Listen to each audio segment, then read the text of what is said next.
take advantage of that situation and do, otherwise try to rig and do other things.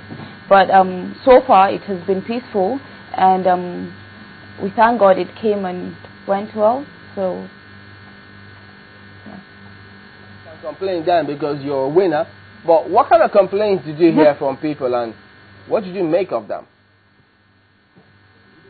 Well, it was about the low turnout, and INEC didn't provide the materials on time because they were late, and the accreditation was took a very, very short time. Like, for example, in Airwave, they started at 11 and they said they were going to stop at 12, which is very, very, which we felt was unfair. So we had to intervene, and they had to extend it to another hour. And a couple of places as well, the materials were late, and some at some polling units, some people lined up to, vote for accreditation, but at the end of the day, they did not allow them because they said it was time. So that was most of the complaints that happened. Well, away from that, you weren't the only one who actually contested under the ticket of the CPC. What would you say went wrong within your own party that has made it so impossible for any other person to be a winner in the council polls? In my ward or the other wards? Other wards. Well, I think we had problem with organization, because when you're disorganized, I think it's really hard. And because the incumbent, obviously, they have the power, they have the forces, on their side, it was a bit more difficult for other parties to actually, do what they're supposed to do and, be able to win those seats. What would you say worked for you then? Well, I had a lot of people. Some people came from outside Abuja, from about 10 states, and because we were organized, and also we knew what our focus was to win the election, and we made sure that we did not give them a breathing space to be able to do something, contrary to what is supposed to be done. For example, we made sure that we stood there, we made sure our agents were literate enough so that there wouldn't be any manipulations. We made sure that for every box we had at least 5 people watching, agents, converters and observers, and at the collation center, we made sure we stood there because we knew we won the election fair and square, even with the little discrepancies around where some votes were added and some votes were bought and stuff like that. But we made sure that we reduced that, because anybody we find is trying to buy votes or, trying to get ballot papers or something like that, we made sure they leave the place or, hand them over. So that was how we brought the seat. Well, now some people will say that the low voter turnout they attribute it to how the area councils have performed over the years. What do you think you'll be doing? I mean, what made you want to run for area council elections, and what do you think you'll be doing differently? What made me run was a couple of things. I've been an activist, and I've seen how bad governance has been, how bad governance has prevailed in the society and the ills of the society.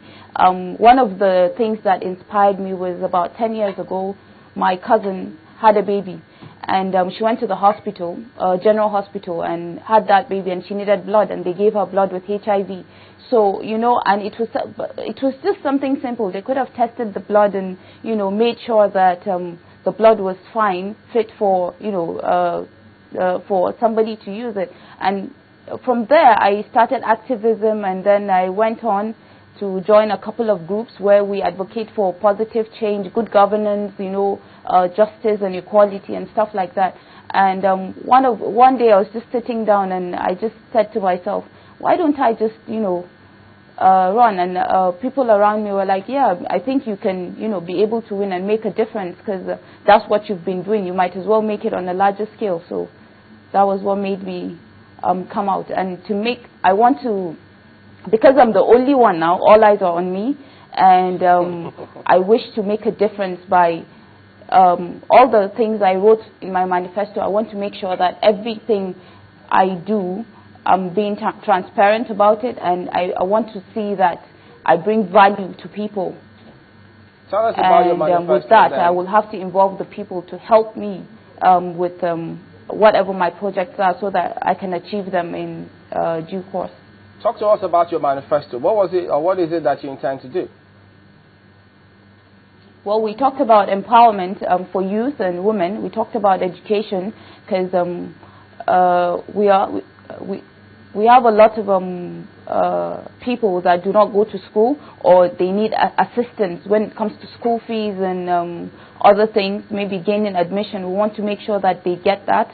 We want to give people access to vocational trainings whereby they can be able to start up their own businesses and make a living, and also empower youths when it comes to so that they can find something to do and not become menace in the society, because that's easier to do when you don't have anything to do. And things like that, we want to address them, and we want to have like one-on-one contact with people, hear their problems and see what we can do in the council and help them. Well, anyway, I think just for clarity's sake, you talked about people who came in from outside Abuja to vote. Are we talking about those who registered in Abuja but were away during before the elections, and you spoke to them to come back to cast back their votes for you? No, not. They came from outside Abuja to help, with the organization, not to vote. They came there as conversers, because you have to, for you to contest with the ruling party, you have to have extra, help from people who can stand there and make sure that, your votes are not being manipulated and you not being cheated along the line. So we had people that stood there and observed and made sure that all those things have been minimized. I can't say that it hasn't been done. It has been done. So we actually asked them to come, like from Kaduna and neighboring, states, to come and be observers and make sure, like, stand at the collation centers and see, organize people and organize how the election went. What would you say, I mean, you've experienced the electoral process now as a stakeholder. What would you say has been your experience? We had some people, some members of opposition parties here as well.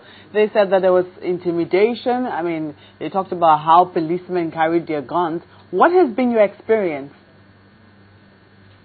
Yes, there was intimidation. For example, in Wuse Ward, a couple of INEC officials, like top-ranking officials, came and were collecting tags from CPC agents, telling them that, no, you can't go into the collection center.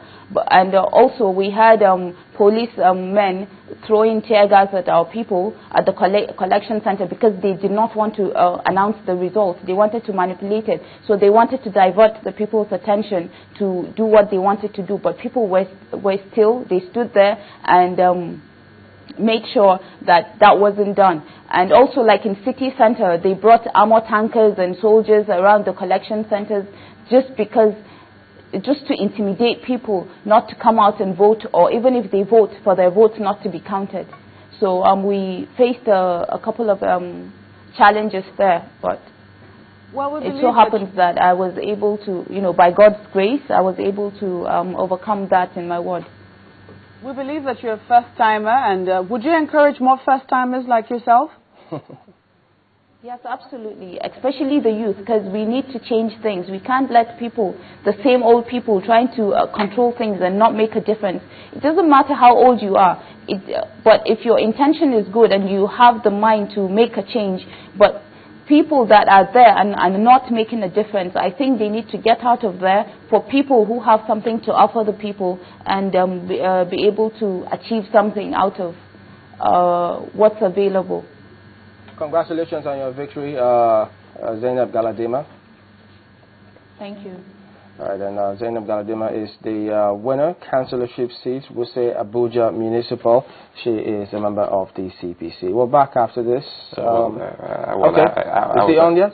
No, I think actually we should have a reaction, but there wouldn't be any need for us to go. But I think she said something quite good there that loads and loads of people haven't said. She said, well, it's not about the age thing, but if you're old and you're not making a difference, you should actually take a walk, and that's just what she meant by her statement. But again, Marco, you asked another fantastic question, how well she can